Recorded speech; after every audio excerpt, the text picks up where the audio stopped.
গুলা খাইতে পারে। এবার কিন্তু পেয়ারা খাওয়ার পালা শুরু। 1 2 3 কে ফাঁস হয় এবার দেখা যাক। মনে হচ্ছে আব্দুর রহমান এবার ফেল যাবে।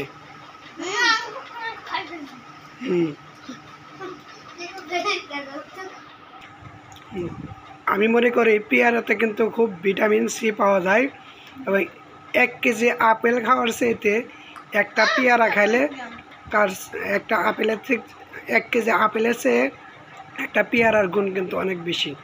তাই আমরা 300 টাকা 400 টাকা কেজি আপেল না কিনে 70 টাকা অথবা 120 টাকা অথবা 80 টাকা কেজি পেয়ারা কিনে খাবো, অনেক উপকার হবে।